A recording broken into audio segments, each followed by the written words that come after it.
Hello friends, this is Rajesh Mishra once again with you. Friends, आज मैं आपके लिए लेकर आई हूँ वीडियोस जिसमें कि मैं बात करने वाली हूँ एग्रीमेंट ऑफ द वर्ब। जो मैंने आपको रूल्स बताए थे उसको कैसे आप इम्प्लीमेंट करेंगे आपके सेंटेंसेस में, इनका इम्प्लीमेंटेशन बताऊंगी मैं, और एग्जाम्पल्स के साथ डिटेल में। तो रेडी होइए प्लीज हमारे साथ जुड़ने के लिए। और एक बात हमेशा ध्यान रखिएगा कि जब भी आप ग्रामर के सेक्शंस करते हैं तो आपको हमेशा ये याद रखना चाहिए कि जो नियम आपको बता रही हूँ मैं, जो चीजें मैं आपको बताने की कोशिश कर रही हूँ, वो हर एक सेंटेंस में आपको अलग मिलेगी। टॉपिक से रिलेटेड वीडियो में जब मैं आपको बताऊंगी तो बाद में वो मिलेगा आपको। यहाँ पर मैं हर सेंटेंस अपने आप में, हर दो सेंटेंस अपने आप में अलग तरीके के मिलेंगे। आइए चलिए स्टार्ट करते हैं। My brother has arrived yesterday. मेरा भाई कल आया था। My brother has arrived yesterday, ये प्रेजेंट परफेक्ट टेंस है, जबकि यहाँ पर होना चाहिए था सिंपल पास्ट। यस्टरडे दिया है तो क्लियर कट आपको पता चल रहा है कि सिंपल पास्ट टेंस की बात हो रही है, भूतकाल की बात हो रही है अगर हम हिंदी में कहें तो। ये सेंटेंस हम लिखेंगे my brother arrived yesterday. Does he likes that book, ये इंटेरोगेटिव सेंटेंस है। डू डज से जब सेंटेंस स्टार्ट होता है तो ये सिंपल प्रेजेंट टेंस का इंटेरोगेटिव सेंटेंस है, इस तरीके से हम समझते हैं। तो ये इंटेरोगेटिव सेंटेंस में हमने डू को ऑलरेडी डज कर रखा है, इसलिए हम जो हमारी मेन वर्ब लाइक है उसमें हम एस नहीं लगाएं। हमारा सेंटेंस होगा does he like that book, does he like that book. I didn't, two times E S नहीं लगेगा, डू को हमने ऑलरेडी डज कर रखा है हमने यहाँ पर, इसलिए ईएस को रिमूव करना है। I think I am clear. I didn't went to school yesterday, same case, yesterday past की बात है, भूतकाल है यहाँ पर, तो यहाँ पर हम सिंपल पास्ट यूज करेंगे। अगर हम सिंपल पास्ट में डिड नॉट देख रहे हैं अपने सेंटेंस में, जो कि इन्होंने नेगेटिव सेंटेंस दिया है सिंपल पास्ट का, तो हम वेंट, जो कि हमारा वर्ब का सेकंड फॉर्म है, इसे यूज नहीं करेंगे, हम फर्स्ट फॉर्म यूज करेंगे, क्योंकि ऑलरेडी हम डू को डिड कर चुके हैं। तो I did not go to school yesterday. I am hearing a noise, no I hear a noise. Hearing कोई बहुत लंबा प्रोसेस नहीं है, टाइम टेकिंग प्रोसेस नहीं है। If somebody speaks you listen quickly, so that way hear is the correct verb. I hear a noise. Since I left school I am working as a clerk. जब से मैंने school छोड़ा है मैं clerk की तरह काम कर रहा हूँ। इस तरह के सेंटेंसेस सिंपल प्रेजेंट कंटिन्यूअस ना होकर ये प्रेजेंट परफेक्ट कंटिन्यूअस में बनते हैं। That's why we will say since I left school I have been working as a clerk. I used to play football every morning. No, I play football every morning. Directly आप play कहेंगे, ना कि आप used to. Used to habitual sense में use होता है, और football खेलना कोई आदत नहीं है। That's why we will write directly what, I play football every morning.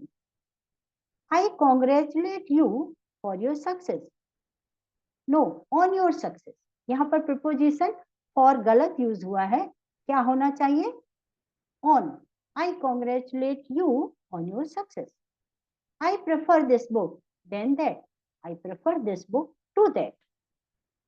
Then यहाँ पर गलत यूज हुआ है, गलत प्रिपोजिशन यूज हुआ है।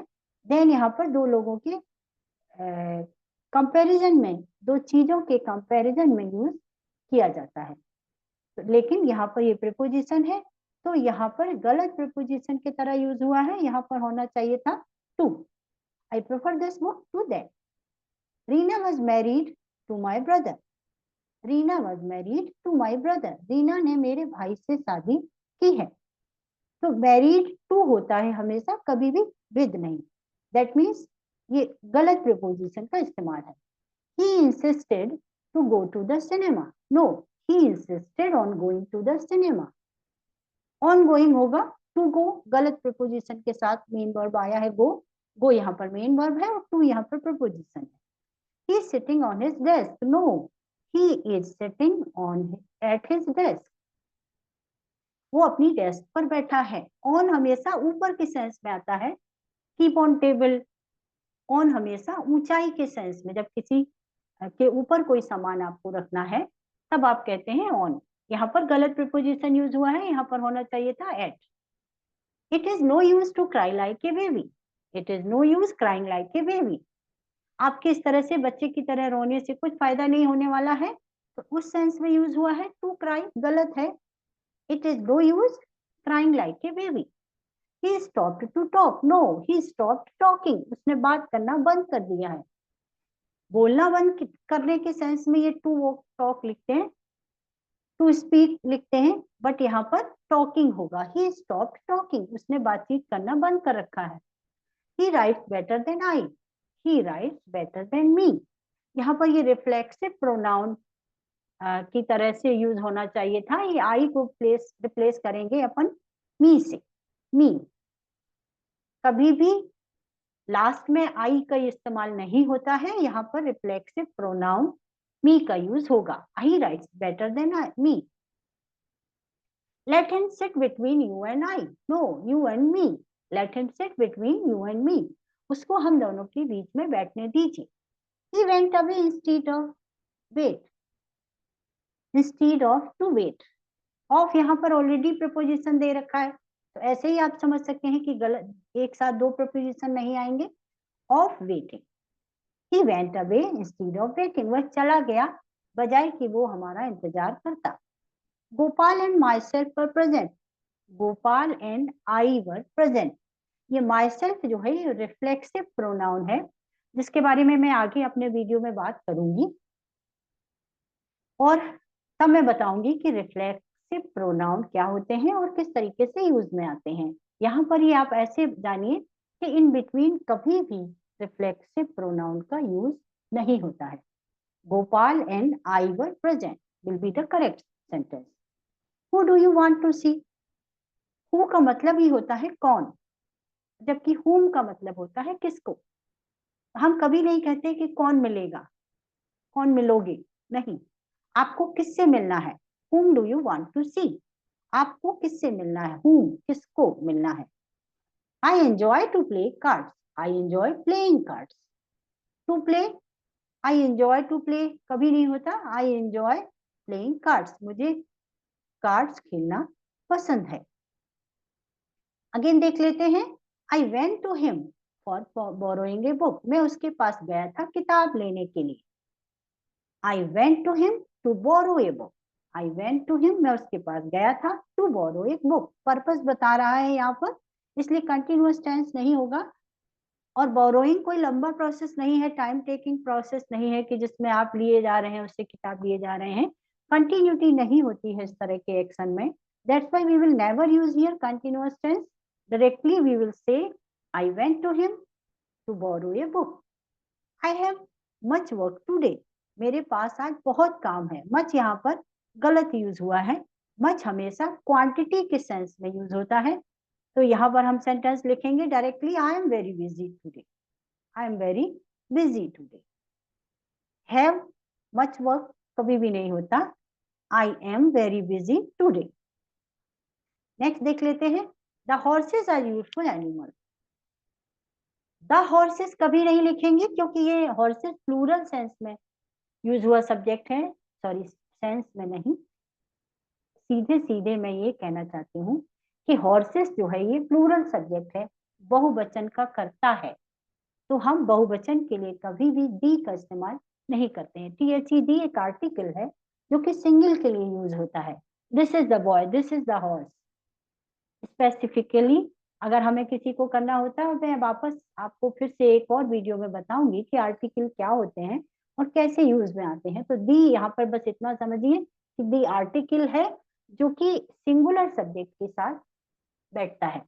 द हॉर्स होता अगर तो सेंटेंस हमारा सही होता, the horse is a useful animal, the horse is an useful animal.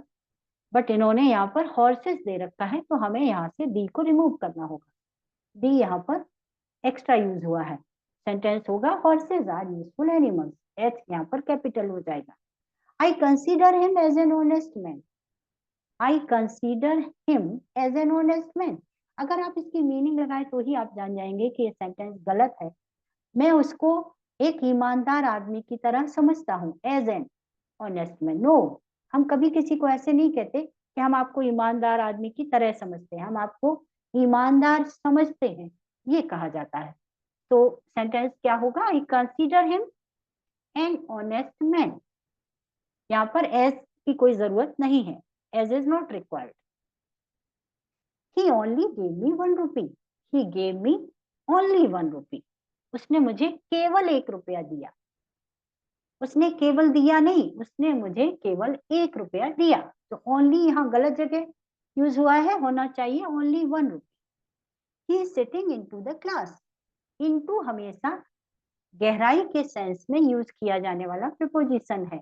into the well, into जहां भी गहराई का सेंस होगा हम वहीं पर यूज करेंगे। ये प्रीपोजिशन है, यहाँ गलत यूज हुआ है, होना चाहिए था in. He is sitting in the class. He is standing besides the tree.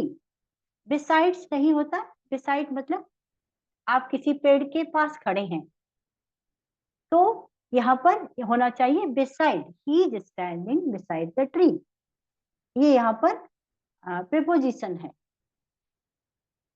We learn music besides painting. हम पेंटिंग म्यूजिक सीख रहे हैं पेंटिंग के अलावा। जब अलावा के सेंस में यूज करते हैं तो यहाँ पर बिसाइड्स यूज करते हैं, यहाँ पर एस होगा। कैसे सेंटेंस बोलेंगे? We learn music besides painting. हम म्यूजिक के अलावा पेंटिंग के अलावा म्यूजिक भी सीख रहे हैं। From where did you buy this pen? यहाँ पर फ्रॉम एक्स्ट्रा यूज होना चाहिए, हुआ है। होना क्या चाहिए था? डायरेक्ट आपको कहना है क्वेश्चन में, where did you buy this pen? कहाँ से आपने ये पेन खरीदा? फ्रॉम कभी भी स्टार्टिंग में यूज नहीं होता है, आप ऐसे भी जान सकते हैं ट्रिकी तौर पे अगर जानना चाहें तो। फ्रॉम एक प्रपोजिशन है जिसको कि कभी भी स्टार्टिंग में यूज नहीं करते हैं। I saw him yesterday at his house. I saw him at his house yesterday. Yesterday यहाँ पर एडवर्ब है जो कि टाइम के लिए यूज होता है, एडवर्ब ऑफ टाइम है ये यस्टरडे। तो होना ये चाहिए था कि I saw him at his house yesterday. ये कभी भी morning, evening, yesterday, day after tomorrow, tomorrow, ये कभी भी स्टार्टिंग में इन बिटवीन यूज नहीं होते हैं, या तो स्टार्टिंग में होते हैं और या तो लास्ट में होते हैं। तो यहाँ पर ये गलत यूज हुआ है, होना चाहिए I saw him at his house yesterday. He was appointed as governor. No, he was appointed governor. वह गवर्नर की तरह अपॉइंट किया गया था, नहीं होता है कभी भी। होता है उसे गवर्नर अपॉइंट किया गया, उसे मॉनिटर अपॉइंट किया गया, उसे कैप्टन अपनी टीम का अपॉइंट किया गया। इस तरीके से सही सेंटेंस होता है। तो सही सेंटेंस यहाँ पर भी होगा he was appointed governor. As यहाँ पर नॉट रिक्वायर्ड, इसकी जरूरत नहीं है। The hunter shot the tiger by his gun. The hunter shot the tiger by his gun. By यहाँ पर प्रीपोजिशन है जो कि गलत इस्तेमाल हुआ है। होना क्या चाहिए था? यहाँ पर बाय को हम रिप्लेस करेंगे विद से, तब हमारा सेंटेंस करेक्ट होगा। बाय हिज गन नहीं होता है, बाय हिज वॉच होता है। बाय यहाँ पर गलत है, होना चाहिए with. The postman will soon come here. Friends, soon आपको पता होगा, होना चाहिए ये एडवर्ब ऑफ टाइम है जो कि लास्ट में यूज होता है, morning, evening, yesterday, day after tomorrow, tomorrow की तरह। तो सेंटेंस होगा the postman will come here soon. Gopal is 5 feet high. Gopal is 5 feet high. High हमेशा ऊंचाई के सेंस में होता है, लेकिन अगर हम किसी व्यक्ति की ऊंचाई या के बारे में बात करते हैं तो हम हाई यूज नहीं करते हैं, हम कहते हैं Gopal is 5 feet tall. Gopal is 5 feet tall. तो हाई यहाँ पर जो गलत शब्द है, हिल्स वगैरह के लिए यूज होता है, वो यूज किया गया है। दैट्स वाई ये सेंटेंस गलत है। हाई, सॉरी, सेंटेंस सही है, हाई को हम रिप्लेस करेंगे टॉल से। तो फ्रेंड्स, हमारे वीडियो शेयर कीजिए और कमेंट बॉक्स में जाके हमको प्लीज बताइए कि आपको कुछ हेल्प हो रही है हमारे साइड से या नहीं, और क्या और आप हमसे एक्सपेक्ट करते हैं, किस टॉपिक पर मैं और वीडियोस आपके लिए लेकर आऊं, वो भी आप मुझे बता सकते हैं। Thank you very much.